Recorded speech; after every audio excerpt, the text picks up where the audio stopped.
All right, welcome to The Explainer. We're going to dive into a pretty incredible story today. It's about a secret war, but one fought not on some foreign battlefield, but right here in the United States. A battle for the very soul of American liberty, and it was all brought to light by something called the Church Committee. Take a look at this quote. Every avenue of possible embarrassment must be vigorously and enthusiastically explored.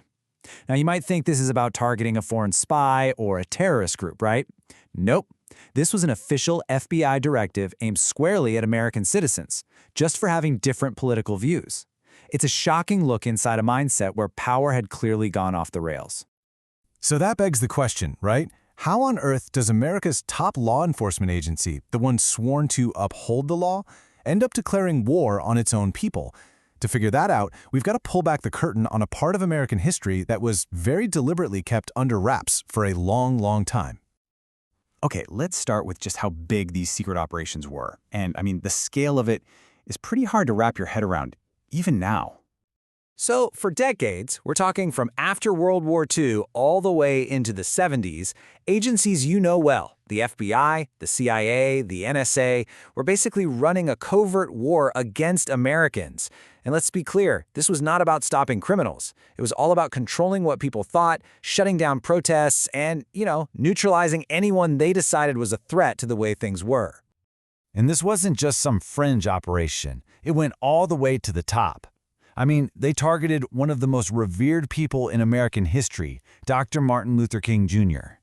The FBI basically flipped the script on justice. They worked on a guilty until proven innocent basis, hounding him not because he broke any laws, but because of the powerful ideas he stood for.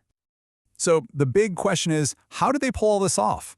Well, let's open up their secret toolbox. And this was way more than just listening in on a few phone calls. We're talking about a whole arsenal of sketchy, often illegal tools designed to cause chaos and disruption. Seriously, this list reads like something straight out of a Cold War spy thriller. Psychological warfare to mess with people's heads, warrantless wiretaps, of course. Illegal break-ins they called black bag jobs to steal files. They were even opening people's private mail. And to top it off, they planted informants inside groups to create paranoia and turn people against each other. And the craziest part, it was all done with zero warrants, zero oversight, completely in the dark. And you got to understand, the consequences here were real and incredibly dangerous. This memo, this is from the FBI's office in LA. This isn't just about spreading rumors. It's a cold, calculated plan to literally incite a violent, maybe even deadly fight between rival activist groups. Their goal, and I'm quoting here, was to let nature take her due course. What a chilling way to talk about sparking gang violence. Okay, look at this number, 26,000. What is that? Well, that's how many Americans were on a secret FBI list called the Security Index. This was basically a list of people that the government could round up and detain with no trial, no due process, if they ever declared a national emergency. Think about that. 26,000 American citizens targeted for potential detention just because of what they believed. So, how in the world did this go on for so long, completely in the shadows? The answer, when you boil it down, is shockingly simple. There was absolutely no one watching them. You see, on paper, their mission was pretty straightforward: protect the U.S. from foreign threats. But in practice? Well, the people they were actually targeting weren't foreign spies or terrorists. They were civil rights leaders, anti-war protesters, student groups, basically anyone who questioned the status quo. It's this huge, gaping chasm between what they said they were doing and what they were actually doing. And if you want to understand the culture inside these agencies, just listen to this. This is a jaw-dropping quote from the guy who ran the FBI's intelligence division for a decade.